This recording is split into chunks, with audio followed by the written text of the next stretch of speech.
All right, everybody. So let's get started.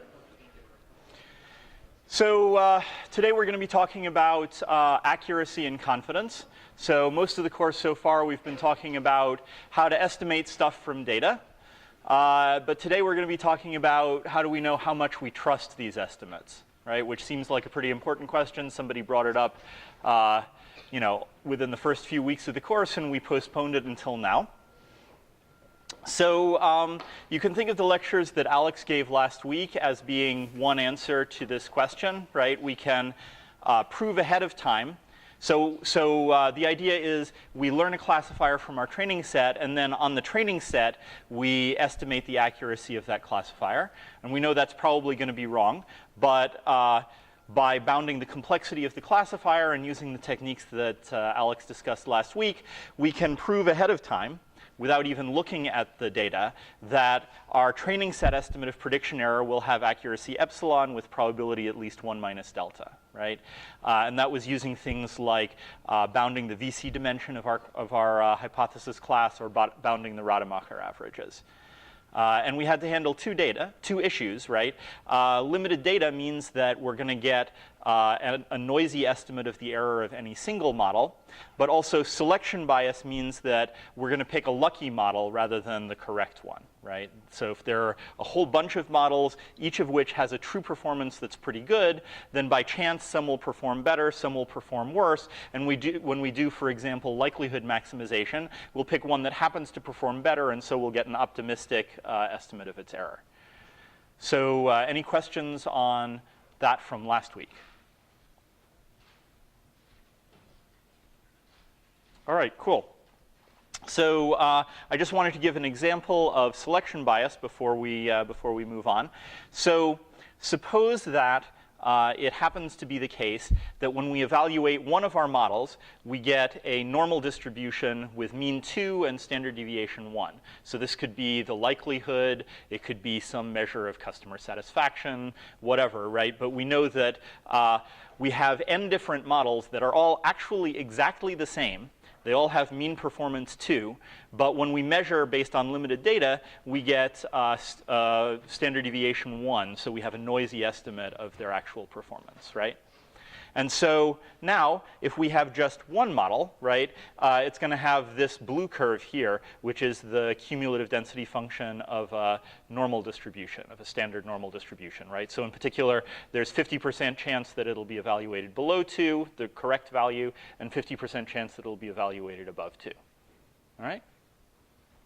So now suppose that we have 4 different models, and they actually happen to be exactly the same level of performance, but we don't know it. So we pick the one that seems to perform best on the data. So what we get there is the probability distribution of the max of 4 different samples of the same normal distribution, right? And you can work out analytically what that probability distribution looks like, and here's its cumulative density function, the green line. And you can see that the median, the 50% point, is actually substantially shifted above 2. So we're getting an optimistic estimate of how good our model is. And the chance that we'll get even as low as the correct value, right, is only about 5%. So there's a 95% chance, even with only 4 models, that we're going to get an optimistic estimate of how good the model we actually picked was. Does that make sense to everybody? Yes? And if we have 30 models, right, there's almost no chance we'll get a pessimistic estimate. And the typical estimates, right, around here are around the plus 2 sigma, right, 2 standard deviations away from the mean, right? So, we're actually thinking that typical performance is somewhere around the 95% confidence bound of the true performance, right? So this is selection bias, right? If we're evaluating multiple models on our training set, then because of the noise inherent in evaluating our models, we're going to wind up picking one that seems better than it actually is. Okay. Yeah.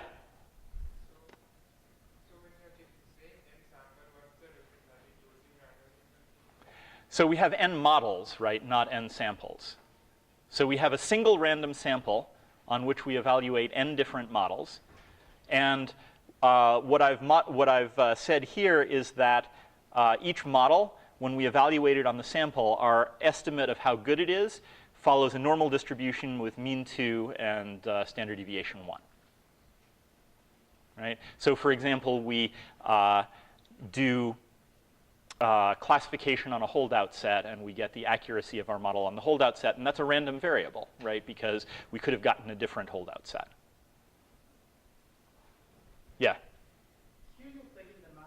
What you take the mean of the n sample? Same thing, except it's going to be shifted left instead of right if you take them in, right? No, I mean the average.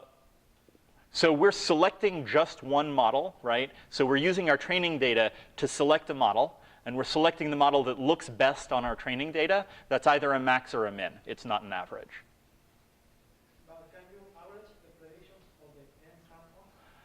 This is one sample, n models, right? So we could average the prediction of all n possible models, but that seems like maybe a bad idea, right? Because if you, for example, think of averaging the predictions of all different linear regression models, well, we'll average together models that do well on our training set with models that do poorly, and so, you know, we're not going to have learned anything. So the point is that we're selecting one of n models based on a single training set, right? And what this n here represents the number of models in our model class, and we're choosing the best one out of that set of n. Yeah? If all of the models have mean 2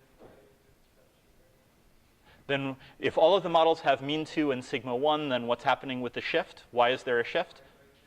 The shift is because we picked the max, right? So the point is there are n different models. Some of them, by chance, will be evaluated as looking worse than they actually are. Some of them will be evaluated by chance as looking better than they actually are. We're going to pick the one that looks best on the training data. So we're going to pick one that happens, we're usually going to pick one that happens to look better than it actually is, right? And so the distribution will be shifted towards looking too good. Okay. I think I saw a hand over on this side. Yeah.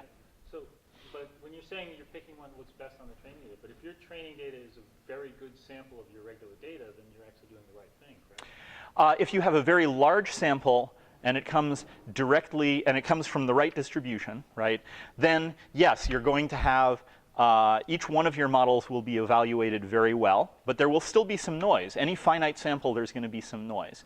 And typically, we evaluate a very large number of models on our training data, right? Like, if we're doing maximum over all linear regression models, well, there are actually uncountably infinitely many linear regression models. And so we're still, you know, the power of very large number of models can overwhelm the fact that we're doing a pretty decent job evaluating each individual model. Right? And here I'm showing, right, so for this, we're showing actually only a very small number of models, right? A small discrete set, only 4 models or only 30 models, and we're still getting some pretty substantial selection bias, right? We're picking a model that is looking 2 standard deviations better than it actually is. Right? And so I just wanted to put this up to show you how powerful selection bias can actually be. So everybody have this set up right? So we're again, one sample. We evaluate n different models on this one sample. And because we're doing maximum likelihood or risk minimization or something like that, we're optimizing over the set of models to pick the best one. And so when we do evaluation, because there's noise in the evaluation, models can look good either because they are good or because they got lucky and happened to get a training sample that was good for them. And we'll probably pick a model that is both pretty good and pretty lucky, right? Rather than the one that's actually best. Okay?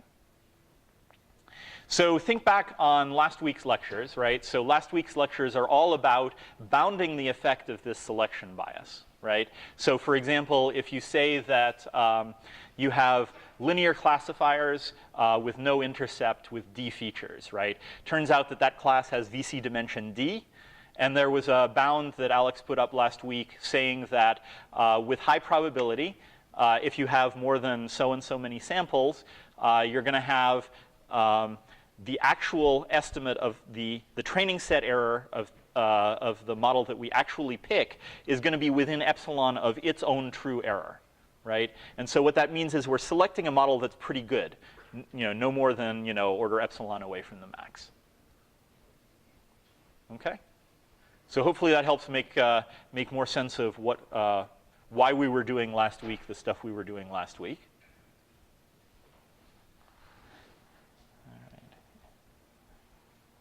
All right. And so in particular, right, we've talked informally about overfitting throughout the course. We now have enough to say technically what exactly is overfitting. Overfitting is the effect of selection bias when we're fitting complicated models to a small amount of noisy data. And so to limit overfitting, right, we limit how much noise, we collect better data, that's not always practical. We get more data, also not always practical, or we simplify the model class. We can always do that, but of course if we simplify the model class too much, then, well, the model class is too simple and we get a bad fit, right? So today we're not going to talk, we're going to talk about overfitting, but we're not going to try and limit overfitting. Today we're just going to try and evaluate, for example, the accuracy of the selected model, and also how accurate is our estimate of that accuracy. So today is all about, recursive accuracy. And this can lead to detection of overfitting. So it's the same sort of idea as last week's lectures, but it's not going to lead to prevention of overfitting unless you do something based on that detection. Okay? So before we go too much further, I want to talk a little bit about what do we actually mean by accuracy. Okay? So let's take a very simple problem. We have a Gaussian distribution, normal with mean mu and variance sigma squared, and we have n samples from that. So now we're back in the setting of a single model and n samples from it. And what do we want to do? We want to estimate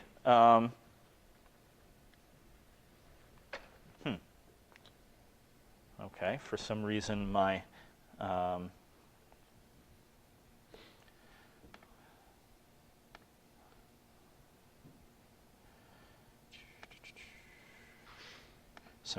tablet is misbehaving.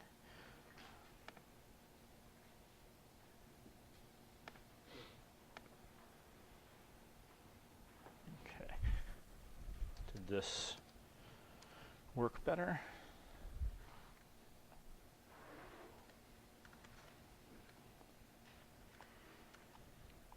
Sorry about that. There we go. Now I can actually write on the tablet. So, okay, we want to estimate the mean, let's say, from a normal distribution. And let's say we know sigma squared, right? So,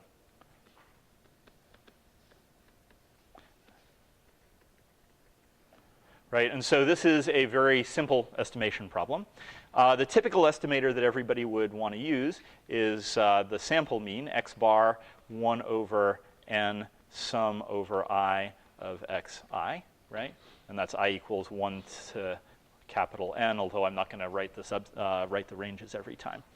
And so what happens with this estimator? Well, so the estimator is itself a random variable, and so we can ask for what its expectation is, right? And that's by linearity, right? Expectations are linear, and so you get 1 over n sum over I, the expected value of xi, right? So we know that the expected value of xi is mu, right? So this is 1 over n times the sum, which is n times mu, right? Which is mu, okay? So that means that the expected value of this estimator, right, is the true parameter that we're seeking, which is good, right? That means it's something you might like to have in an estimator. And in particular, this type of estimator is called unbiased, right? So that's a definition, and in a little bit more detail, the bias is equal to the expected value of the statistic minus the parameter that we're trying, right? So it's the difference between the statistic and the parameter we're trying to estimate. And so you could imagine that you might pick a biased estimator in some cases, either because an unbiased one was hard to derive or because something else was important. Like, for example, you could pick an estimator that's always positive to estimate something that happens to be a positive quantity, and you might only be able to find a biased estimator that's always positive, right? So, okay, so that's bias. Now let's take a look at the variance of our sample mean, right? And so this derivation should be familiar to all of you. So hopefully you can follow along. Right, so the definition of the variance is the expected squared difference, right? Expected squared difference between x bar and its expected value, right? We know that this is mu, right? And so this is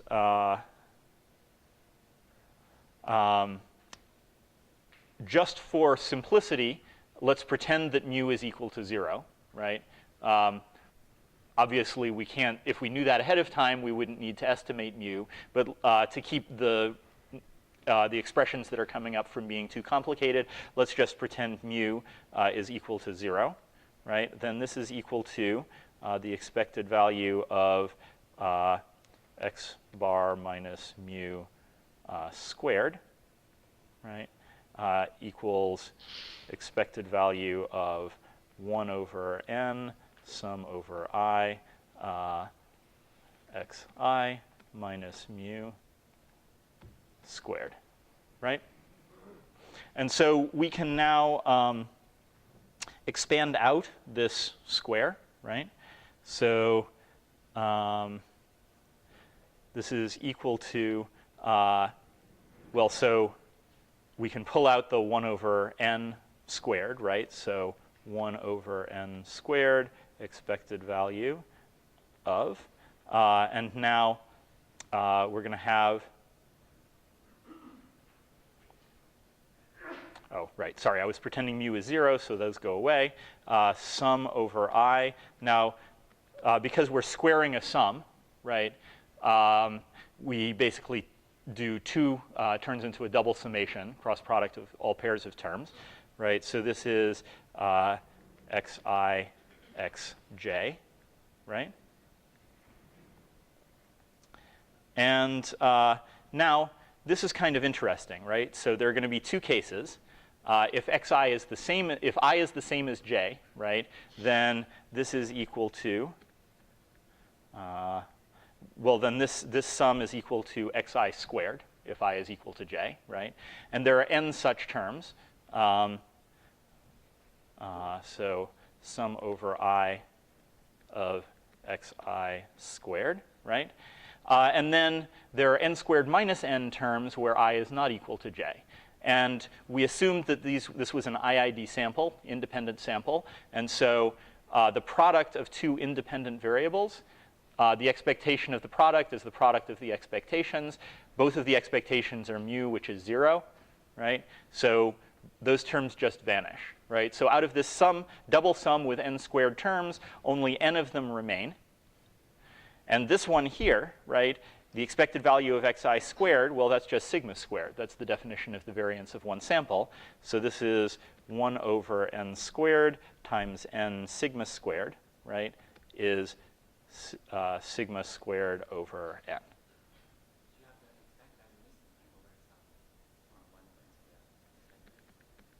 Thank you. Good point. OK, so this here is the variance not of our original sample, right, but it's the variance of our estimator, x bar. Okay? And so we can evaluate estimators by looking at their bias and their variance. So this has no bias, which is good, and it has variance that goes down as 1 over n, which means that its standard deviation goes down as 1 over square root n. You might recognize that 1 over square root number of samples as the same convergence rate that Alex mentioned a lot of times in last week's lectures, right? So this turns out to be the optimal rate of convergence for almost all stochastic estimators. Okay, so so does this make sense so far?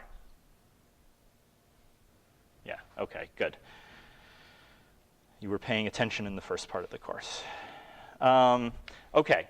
So now we don't actually directly care about the mean mu. What we care about is our ability to predict future data, right? So if we're going to predict xn plus 1, well, the best thing we can do is predict that it comes from a normal distribution with a known variance and mean x bar, right? So let's look at our error when we make that prediction, right? So the prediction error is x bar minus x n plus 1, right? So the idea is that now we're getting one additional sample that wasn't in our training set. I'm going to number it n plus 1 because it's right after our training set. And we're trying to predict it. And so we'll look at the squared difference and its expected value, right? And this is the definition of mean squared prediction error, right? Is that thing right there. Okay? So let's simplify this, right? So the first thing that we can do is we can write it like this. X bar minus mu minus x n plus 1 minus mu, right? I just added and subtracted mu and then square it, okay? And then I can expand out this square, right? So this is expected value of x bar minus mu squared minus 2 x bar minus mu x n plus 1 minus mu plus x n plus 1 minus mu squared, right? And again, x bar and xn plus 1 are independent, right? X bar comes from our sample, x1 through xn. Xn plus 1 is, by assumption, independent of all of those. So this term vanishes. And then this term, the expected value of xn plus 1 minus mu squared, that is, by definition, sigma squared, right? That's that term. And so now we only have this one squared, right? And so we actually evaluated this one on the previous slide, right? So this is, right, we know that this is sigma squared over n, right? And so what we've done is we've now decomposed our mean squared prediction error into two terms. This one, which depends on sigma squared, so I'm going to call this one the residual, right? So this term is called the residual, right? And this is what I'm going to call the estimation error.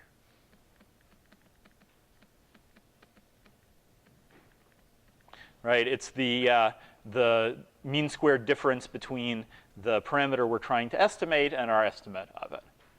Okay? And now I'm going to decompose the estimation error even further. Okay? So let's do it like this.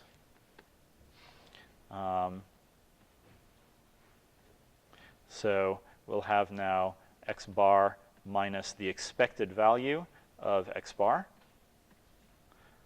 plus mu, plus, that would be minus mu minus the expected value of x bar. Right, and that's squared plus sigma squared, right? And now, again, we can do exactly the same trick we did before. This is the expected value of x bar minus e of x bar squared minus twice the expected value of x bar minus e of x bar times mu minus e of x bar plus the expected value of mu minus x bar squared plus sigma squared, right? And again, these two terms are independent, and by definition, actually, this one is equal to 0, right? And so this term vanishes. And so now we have here, this is the difference between x bar and e of x bar. That's by definition the variance of x bar, right? And this here, this is what we, this should be an e here. Is that what you were about to say? Yeah. This is a constant, right? So its expectation is just mu minus e of x bar squared, right? The expectation of a constant is just itself. And so this is mu minus e of x bar. That was what we called the bias on the previous slide. And it's squared, right? So for this particular example, mu is equal to e of x bar. Our estimator is unbiased. But we could do this for any estimator which might be biased, right? We called this the bias, the difference between the parameter and the thing we're using to estimate it. And so this is equal to the bias squared plus sigma squared, right? So now we have a three-term decomposition, right? The variance of our estimator, the bias squared of our estimator, and the residual. Okay? And so this is a very simple estimator, right? The mean of a bunch of IID samples from a Gaussian distribution.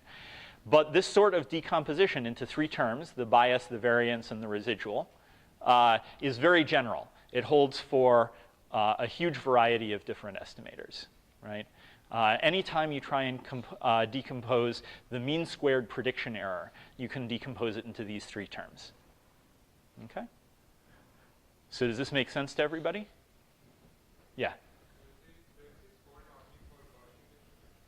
No. So the question is, does it hold only for Gaussian distributions? We didn't anywhere make use of the assumption of Gaussian, right? All we assumed is that we knew some of these variances. In particular, we knew sigma squared, right? And even if we didn't know it, this decomposition would hold. We just wouldn't necessarily know how big one of the terms was. So if you go through, right, the only thing that we used was the idea that the sample was IID. Nothing else. That's why this is such a general decomposition. And this provides kind of a nice way to look at our error, right? We can say that our prediction error comes from these three separate sources, which we can sort of each understand independently, right? There's sort of how much variance is there in our data, right? And we're never going to be able to predict more accurately than that, even if we know the perfect model. So that sort of makes sense to pull out. Then there's going to be, for our estimator, there's going to be how good is the mean of the estimator as an estimate of the thing we're trying to get, and how much does the estimator vary in terms of the amount of data that we have, right? Yeah.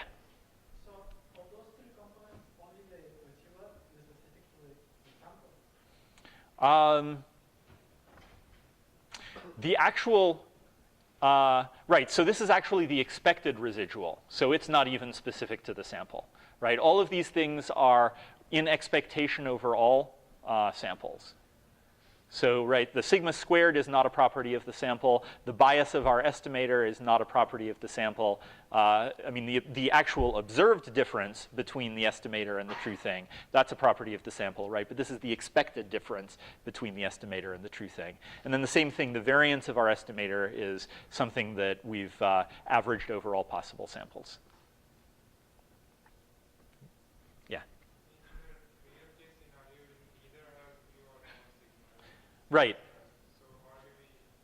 Right. So in general, we're going to have some prediction error, and it's going to be difficult for us to know how much of that comes from bias, how much of it comes from variance, and how much of it comes from residual.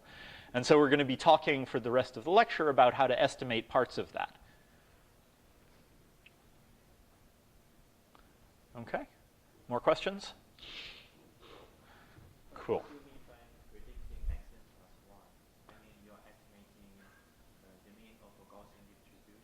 That's right.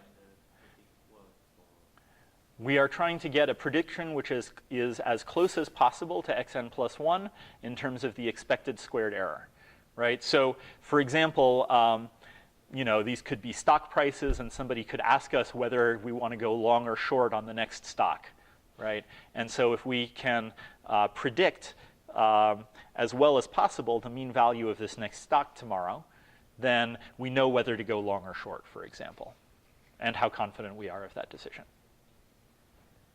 Right? And in general, right, when we're fitting a model, there's sort of two different things we might be trying to do. The sort of more general one is we might be just trying to predict future observations. And there's a ton of things we can do when we predict future observations, right? We can do control. We can decide whether to buy or sell, right? We can make a recommendation to our customers or our boss, right? There's a ton of things we can do from these predictions. The other sorts of thing we might try to do is to interpret the parameters of the model that we fit, right? And that's always a little bit dicier because it sort of depends on our model class being the right one, right? Do we actually really believe that the world is generating data from a support vector machine with a particular kernel? Probably not, right? So if we're trying to interpret the decision surface that we got from that support vector machine, well, we always have to worry about the possibility that we got the wrong model class. Right? So predictions about the data always make sense, whether we get the right model class or not. If we got the wrong model class, we might make the wrong prediction. But at least the idea of predicting always makes sense. Whereas just trying to interpret the model itself, right, the other thing that you can do, doesn't always make sense.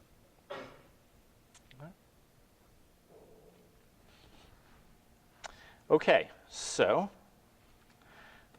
you may have heard the phrase bias-variance tradeoff. It's a good thing, right, to know about. So we can't do much about the residual usually, right? The residual provides a hard lower bound on how well we can possibly predict the next observation.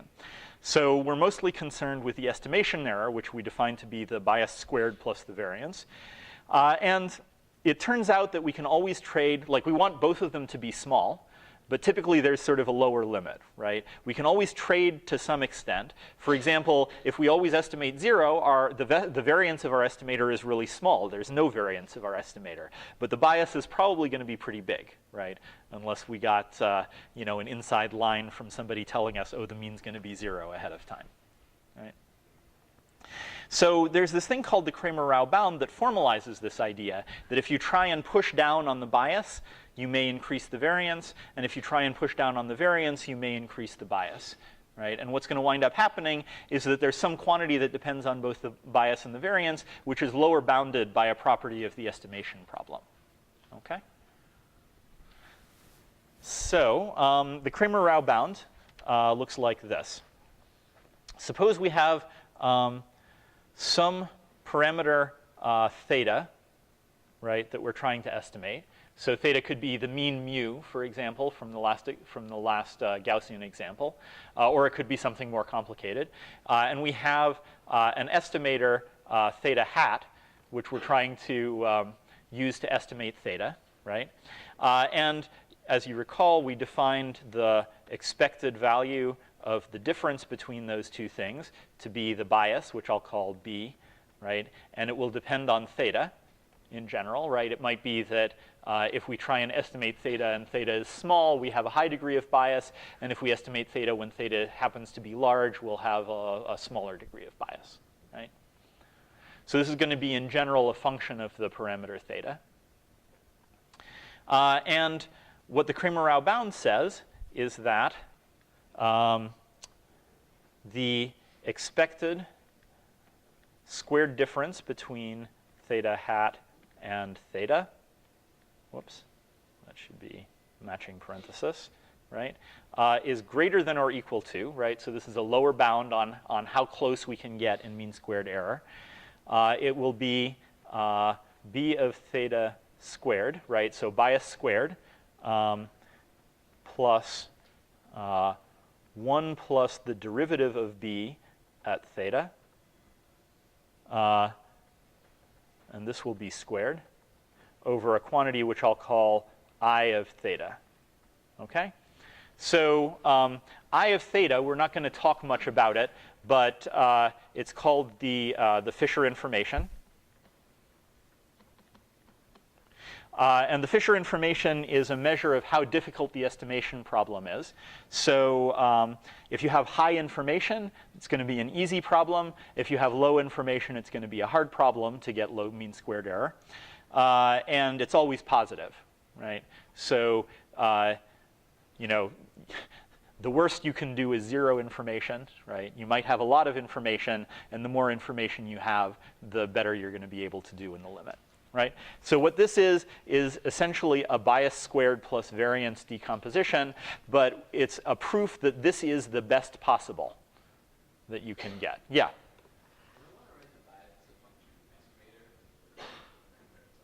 No, the bias is in expectation over all samples, so it doesn't depend on the actual value of the estimator. It depends on what distribution we're sampling from, which is parameterized by theta. Right? So you could have like the observed bias, or right, the actual difference, which we don't call the bias, right? There's the actual difference between our estimator and the thing we're trying to estimate, but the bias is the expectation over all possible samples we could have taken of that difference. So it will depend on like the type of estimator we use and not the value. That's right. It'll depend on the type of estimator we use, and it'll depend on the properties of the exact distribution, right? The bias might depend on what the value of theta is, but it's not going to depend on the actual sample. It's a good question. Yeah. B prime is the derivative of B, right? So it's the derivative of B with respect to theta. It's maybe not obvious that that's a relevant quantity. And we're not going to have time to go through the proof that shows why it's relevant. But actually, the Wikipedia page on the Kramer-Rao bound is pretty good. And it has derivations of the Kramer-Rao bound in the simple case. So you can either Google Wikipedia, or you can, there's a link in the notes that I posted last night. OK, so this is the Kramer-Rao bound. And in particular, if the bias is uniformly 0, right? So if we have b of theta equals 0, right, then that means that we're greater than or equal to 0 squared plus, well, the derivative of 0 is 0. And so we get just 1 over the information, right? So this is maybe a simpler form. For an unbiased estimator, the smallest possible variance that you can get is 1 over the information. Okay. And so, like I said, we're not going to have time to prove the Kramer-Rao bound, but there's a pretty insightful proof of a special case on the Wikipedia page if you're interested. Yeah? So if the expected value of sigma hat is the same as Theta hat, yeah. theta hat is equal to theta, because theta is deterministic, right? Right, theta is we're thinking of theta as deterministic. It's fixed by nature. Yeah, so if I move the right-hand side, b of theta squared to the left-hand side, then this is trying to say that the variance of sigma hat is bigger than or equal to that fraction, right? No, that only works if it's unbiased, right? The cross term doesn't vanish if there's a bias. If expected value of sigma theta hat is the same as theta, then Oh, right. If it is, well, right. So if it is, then just b of theta simplifies to 0, right? So this term will be greater than this one, because b prime of theta will also be 0 if b is 0, right? So in the unbiased case, we have the expected, we have the variance of the estimator, right, is greater than 1 over the information at theta, right? So, and that's maybe even a better known special case of the Kramer-Rao bound. For unbiased estimators, it's a nice simple way of thinking about it, right? There's some amount of information you have as measured by the Fisher information. And typically, typically the Fisher information will be order n, the number of samples that you have, right? And so what that means is that 1 over the information will be order 1 over n, and your bias will be, your variance will go down as 1 over n, right? So this is yet another place where the 1 over n variance, or 1 over square root of n standard deviation comes up. Okay. Yeah? Is theta hat here also the average of all the theta values? So right, so the actual value of theta hat is some function of our training data. In the case of estimating the mean, it was the sample mean. In the case of estimating, for example, the variance, you could take the sample variance as your estimator. It can be everything. It can be a function of everything we want. That's right. Right. So the actual value of theta hat is a function of our data, but the bias itself being an expectation over our data is not a function of our data. It's only a function of our parameter. I saw another hand over this side. No? All right. Do we have, so any questions about the Kramer-Rao bound then? So an interesting puzzle might be to think whether it would be possible to get a lower total mean squared error by using a biased estimator, right? So you might think that no bias is a good thing, or you might think that, well, no bias constrains you, and you're going to be able to get a slightly better estimator if you allow a little bit of bias. There's no reason that you would have to be able to answer that question right now, but let's take a vote anyway. How many people think that the unbiased one is going to have the lowest possible variance? Okay, and how many people think that the biased one is going to have potentially lower variance? All right, cool. So people have been doing outside reading. That's great. The answer is that the biased one can indeed have a lower variance. This is called Stein's paradox because when this guy Stein came up with it, it was quite surprising to people to note that introducing some bias could actually help. Again, if you look up Stein's paradox, you'll find examples. One of the simplest examples is the estimator for the variance. You can actually get a lower mean squared error in estimating the variance than you can from the unbiased estimator. Okay. Okay, so now that we've given an example of all of these different types of error, right, bias, variance, and residual, let's just summarize by saying there are several ways to get at the accuracy, right, of a model that we've learned. We could talk about the prediction error. That's sort of the most data-focused way of talking about it, and we proved that that's bias squared plus variance plus the expected value of the residual squared. And that talks only about prediction, so it always makes sense. Now, we could try and pull out the residual error, right, because as I argued, that's the part that we can't really do anything about, and just talk about bias and variance, and that's why people talk about a bias-variance trade-off, right? And again, that's data-focused, but it's trying to concentrate on the error due to estimation. Then we could also talk about the parameter error, right? So we have a parameter mu or theta, and we have the estimator mu hat or theta hat. And this talks about parameters rather than predictions. And this, in the simple case that we looked at, the mean of a Gaussian, the parameter error and the estimation error were actually numerically the same thing, right? They were, there was the expected square difference between our estimator and the target parameter was the same as the estimation form, the bias squared plus variance, right? But in general, we could have a very complicated model class, right? So for example, our mean could be a nonlinear function of our parameter, and then the expected squared difference in parameter space could be different from the expected squared difference in prediction space. But there's actually a more subtle problem with talking about the parameter error, which is that it only makes sense, again, if our model class is right?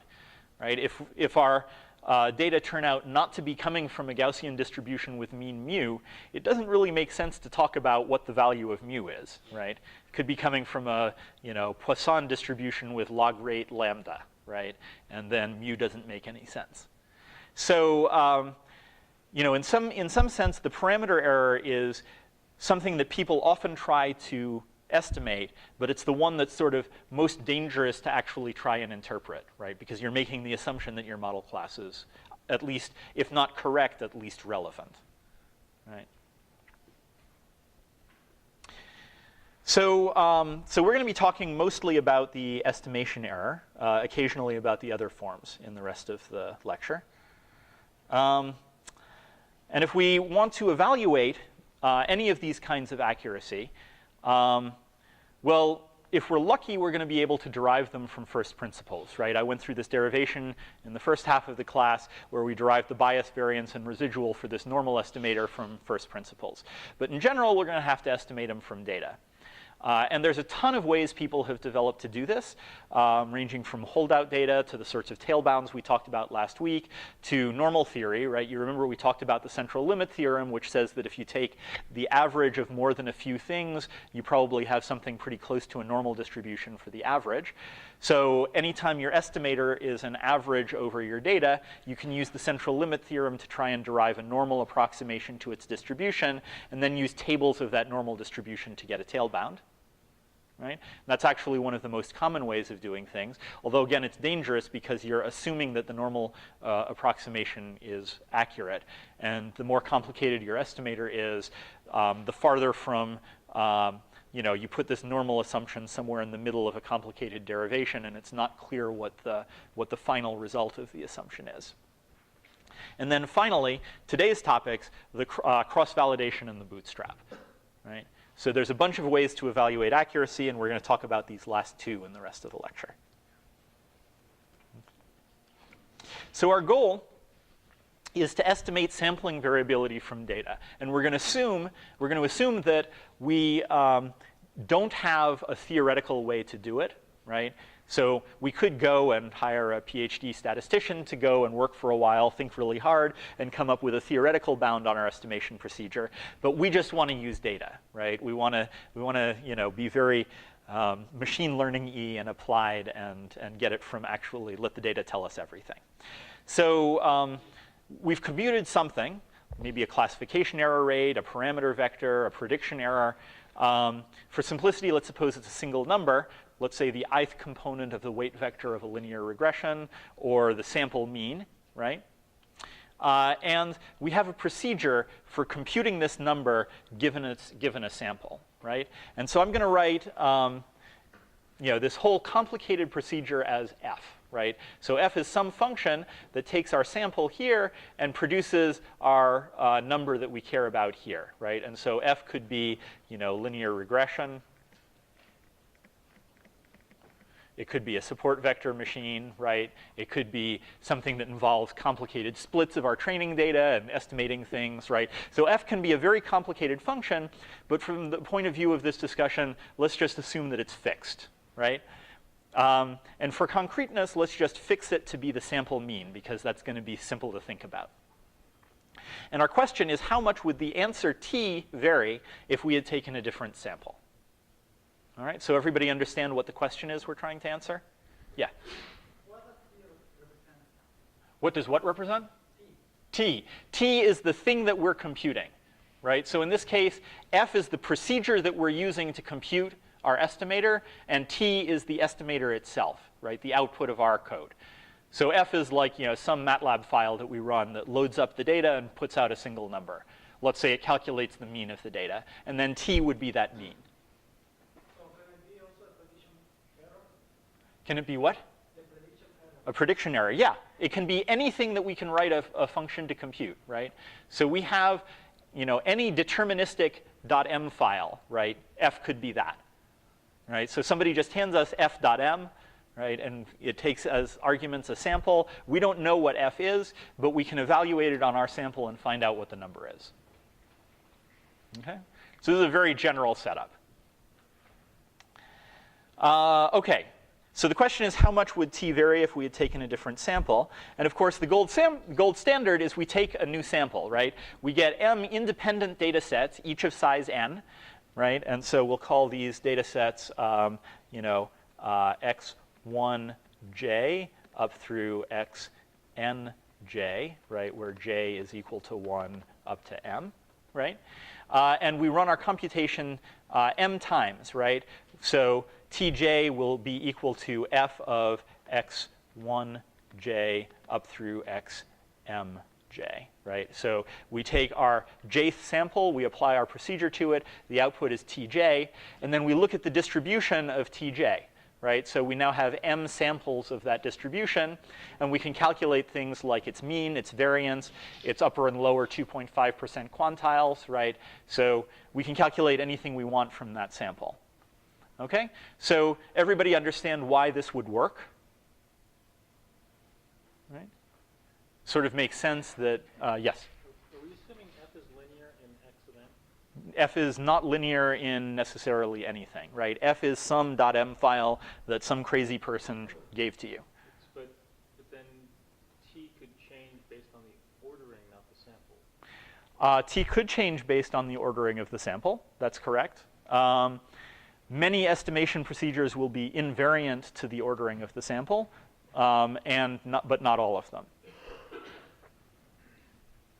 Right? So this makes sense, right? If we want to figure out what's the distribution of Tj, we get a whole bunch of samples of that distribution. How do we get samples from that distribution? Well, T depends on the entire size n samples. So in order to get samples of T, we have to get new size n samples from our original distribution. Okay? This is a tad wasteful of data, right? If we had that much data, we would pass it all to our estimation procedure.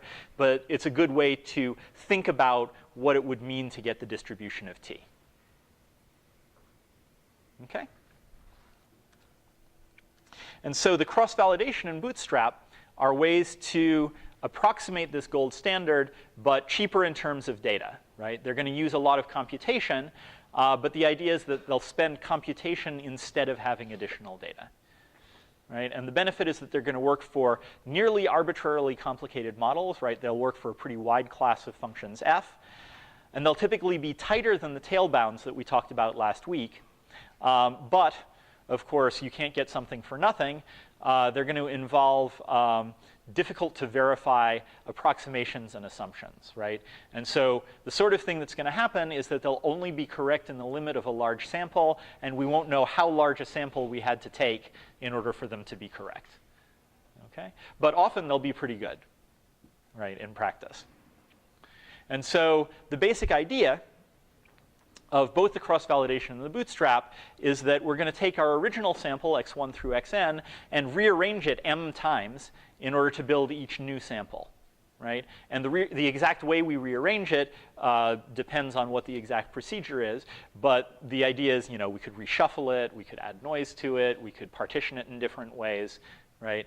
And so there's a bunch of different things we can do, and we're going to, at random, do these to the data m times and get m things that look like fresh samples but are actually, you know, deterministic are actually randomized functions of our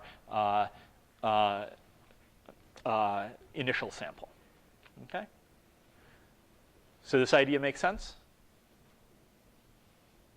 Okay. So for example, right, we're going to have, oh,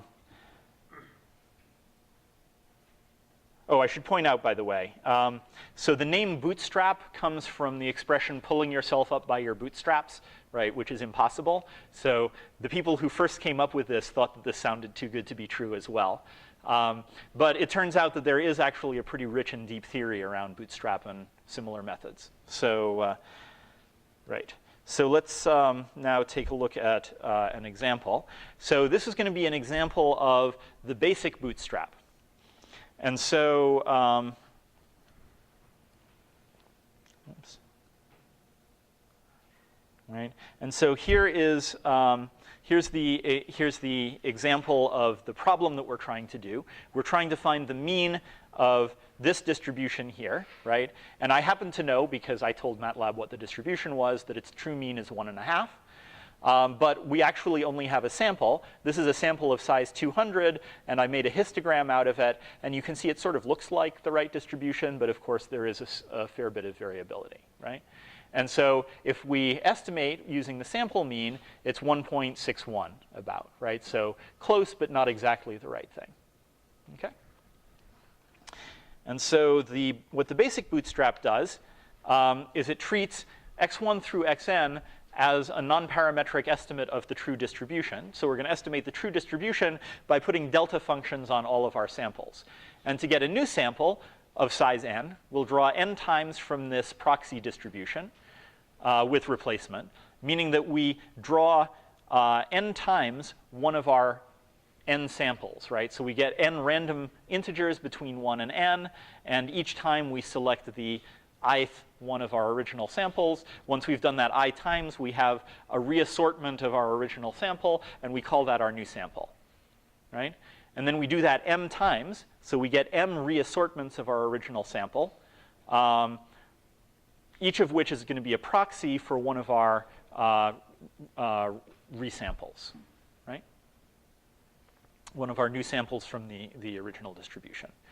And so if we do this, right, every one of our original samples is probably going to contain at least some repeats, right? So if we have a discrete distribution, let's say there are 200 samples, on average, about 74 of them will be repeated, right? At least once in the new sample. In general, if you work it out, a fraction 1 minus 1 over e of your samples will be repeated in each one of these bootstrap resamples. And each sample will contain many repeated values. So a single xi will be selected multiple times because we're sampling with replacement. Right? So does everybody understand at least the mechanics of the procedure? If not, why we would do it? Okay. So, so what happens when we do this? So if we do this on our example, right? Here's our original sample. We've thrown away the true distribution, right? We don't have any additional access to the true distribution. But if we sample from this distribution as represented by its histogram multiple times and then make histograms again, we'll get, resamples that all look more or less like the true distribution and are all plausible things that we could have gotten as samples from the original problem. And each one of them has a different mean, right? So I guess I should say that these are the sample means, so they're mu hats. Right? And so you can already see, right, the sort of variability that we're getting, right? With just 3 samples, they range from about 1.6 to about 1.7, right? And so that's sort of a decent estimate of the, we're expecting about 0.1 worth of variability in our examples. Did I see a question up here? Jeff, are the samples all the same size? That's right. The samples are all the same size, and they're the size of the original of our original sample. Okay. And now if we, I'm not going to show this on the slide, but I repeated it 100,000 times. I drew 100,000, so set m equal to 100,000, drew 100,000 samples of size 200 by resampling my original sample of size 200. And for each one, I got a mu hat, right? And I computed the standard deviation of those sampled mu hats. Right? And so what happened? Well, from 100K bootstrap resamples, the standard deviation of mu hat is estimated to be about 0.0818. Right? And 100,000 samples is enough that every time I do it, I get this answer up to these 3 significant figures. Right?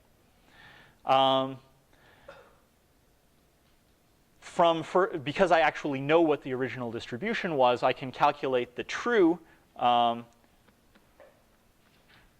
standard deviation of mu hat, and that is actually equal to 0.0825. Right? And so the bootstrap did quite a good job, actually, of estimating what was the true variability of mu hat. Right? So that's kind of cool. Maybe unexpected, given the sort of craziness of this procedure. Yeah? When you say you sampled from your original, did you do that as a sliding window, or did you sample from the entire space for each point? Let's see. So my original sample was a sample of 200 IID draws from this original distribution. Then I only have those 200 IID draws. And to get each resample, I pick one at random uniformly from my original sample, put it in my sample, then replace it, pick another one uniformly at random from the whole sample, put it in my sample, and replace it, and do that 200 times. right? So it's uniformly at random from my entire sample to draw each one of my elements of the new sample. Okay. More questions? All right. So that's the bootstrap, right? And you might think that 100,000 repetitions is a lot, and you would be right, it is. For many of our examples, right, if we're fitting a support vector machine to 1 million data points, right? That's a pretty expensive computation, and we can't afford to repeat that 100,000 times. But the good news is that with just 10 resamples, right, I get estimates like sigma of mu hat is approximately equal to 0.07, 0.09, 0.08, right? So I get samples that are accurate to about 1 significant figure with just 10 repetitions of this bootstrapping procedure. And one of the nice things about bootstrapping is that it is embarrassingly parallel, right? You can do each one of these model fitting, resampling and model fitting steps on an entirely separate processor, right? All you have to do is ship your sample out to your cluster. And so almost anything that you can afford to do, you can afford to buy a 10 times bigger cluster or wait 10 times as long or some mixture of those two. Okay. Yeah.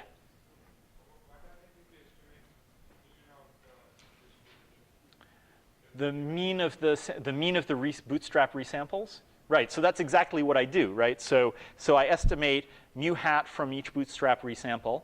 And it's actually pretty easy to see that the expected value of this new mu hat is the same as this original mu hat, right? Because I can just do that by summing, right? My distribution is a point mass on each of these original samples. And so its mean is the average of all of those samples, right? That's right, it does not improve on the mean. Right? The only thing that we're trying to do is get an estimate of how variable our original estimate was, right? So the estimator that we report is the original estimator on our original sample. The bootstrap is only a procedure to tell you how sure are you about the value of that estimator. How much would it have varied if we had gotten different samples? Right? More questions? Okay. So what can go wrong, right? So this is an important thing to know when you're doing something that sounds as crazy as this.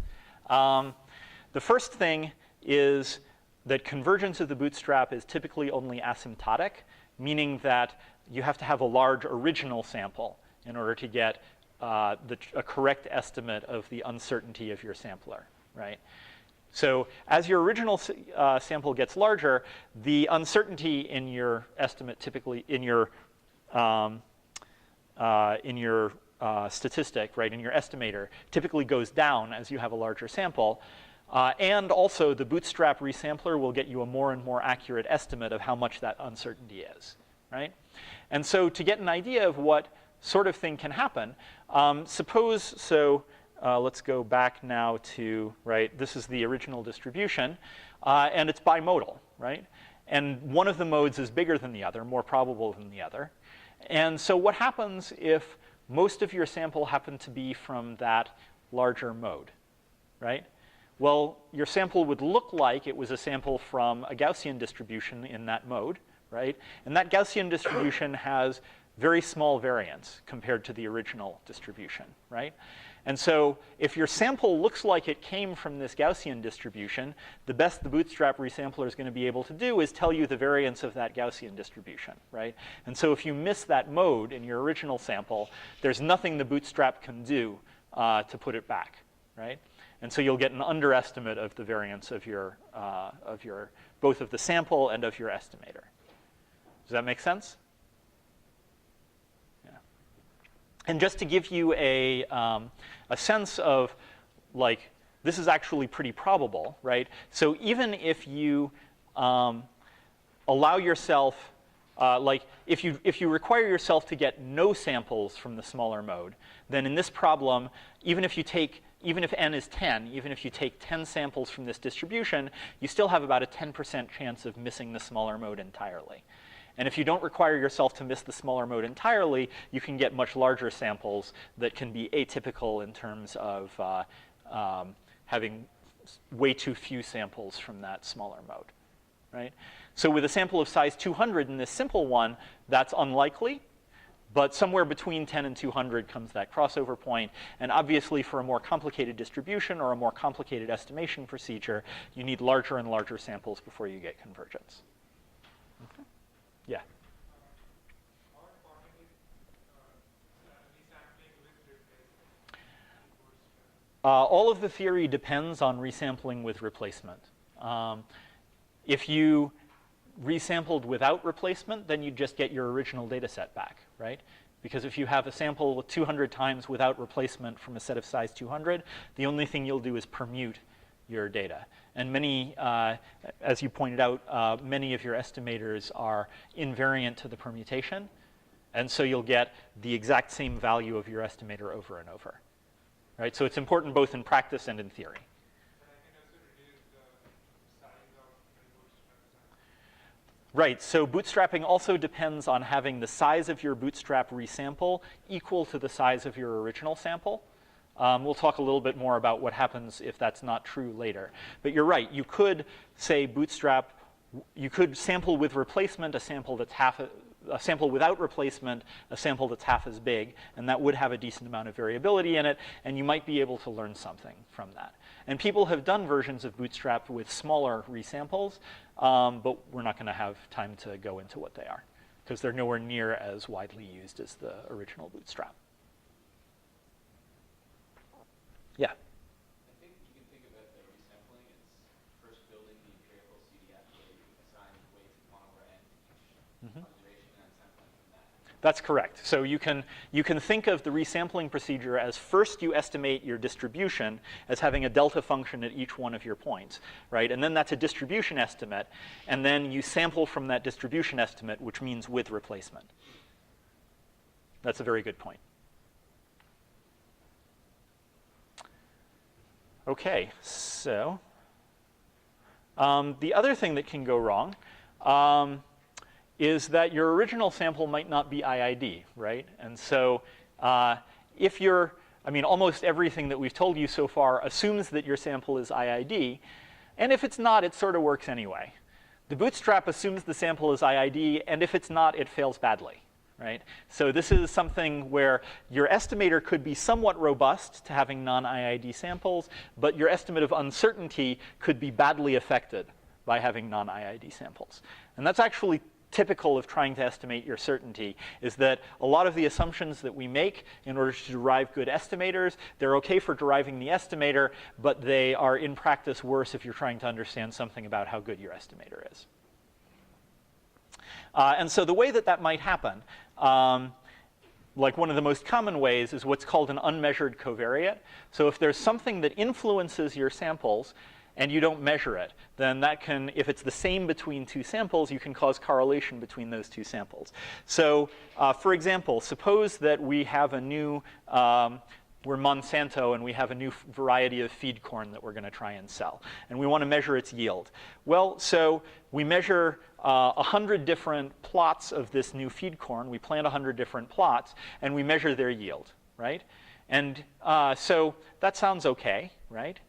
But what if we only have 10 farms to work with, and we sample 10 plots on each of the farms, right? You might expect a higher degree of correlation on plots on the same farm than you do on plots on different farms.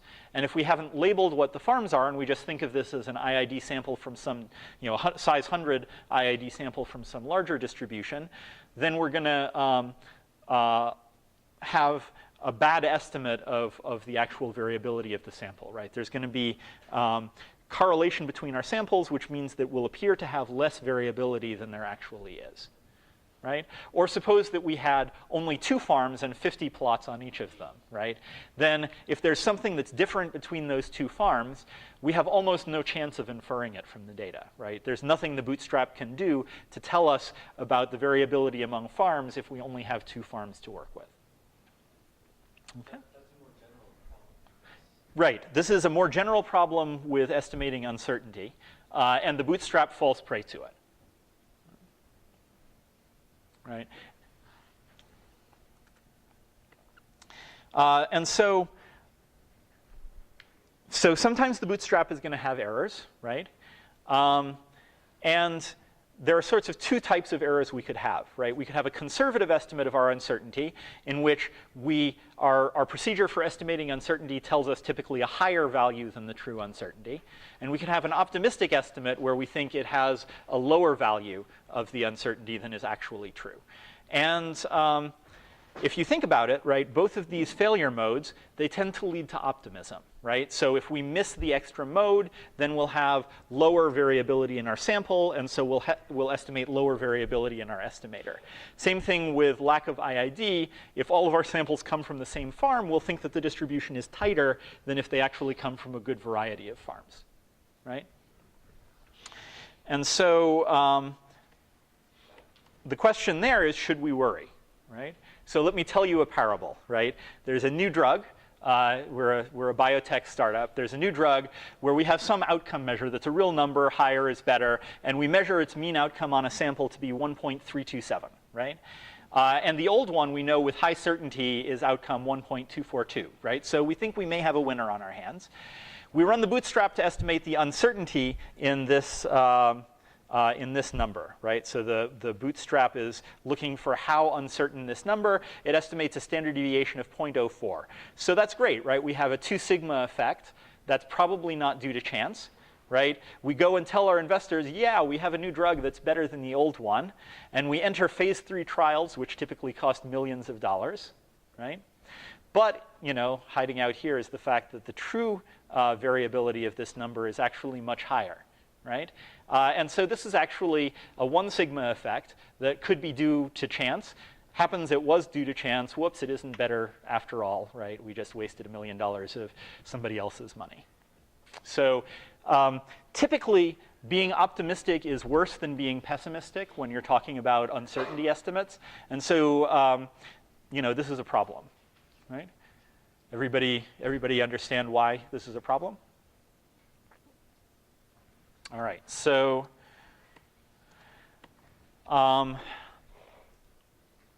it's not necessarily possible to fix all of these issues. So for example, if you have too small a sample size, I don't know how to fix that, except by maybe limiting your model class and going to something that you know is biased but has lower variance, or that you can analyze analytically, right? But the other issue, right, the unmeasured covariates problem, there is a partial fix for it, which is called blocked resampling.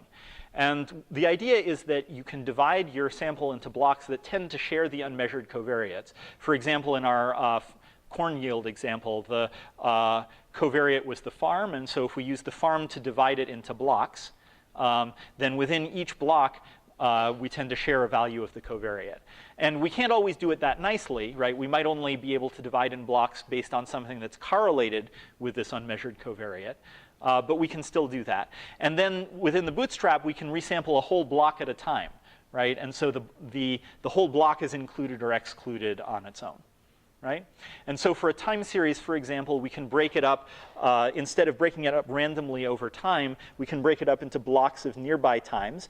And if the unmeasured covariate changes slowly, then the nearby block in time tends to share a value of the unmeasured covariate.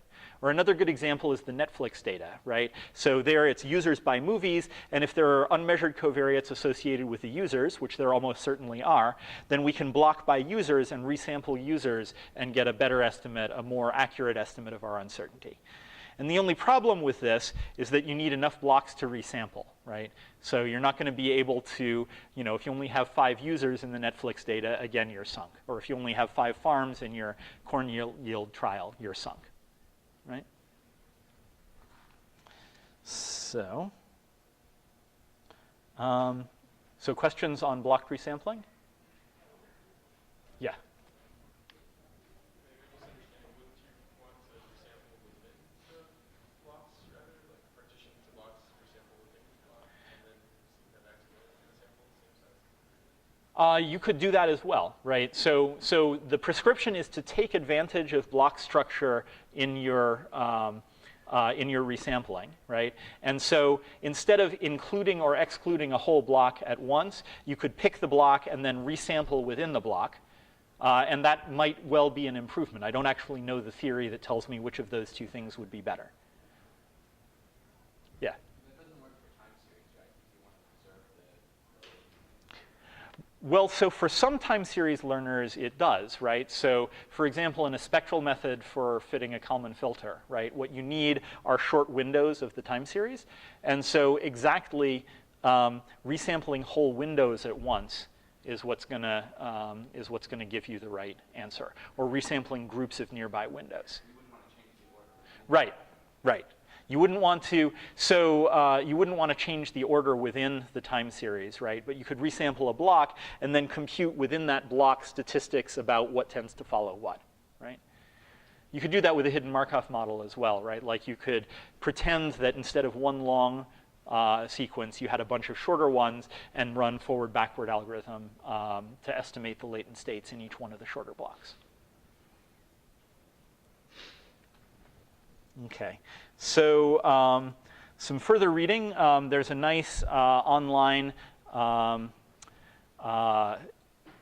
sort of practical tutorial on bootstrap methods that you can use to get a whole lot more intuition. It says basically nothing about the theory, but it has a lot of good intuition and examples of what can go right and wrong when you use the bootstrap.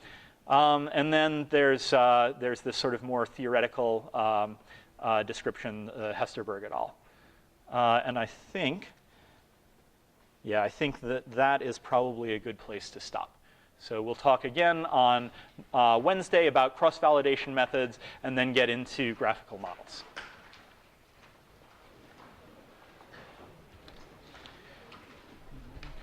Could somebody hit the big red button on the camera?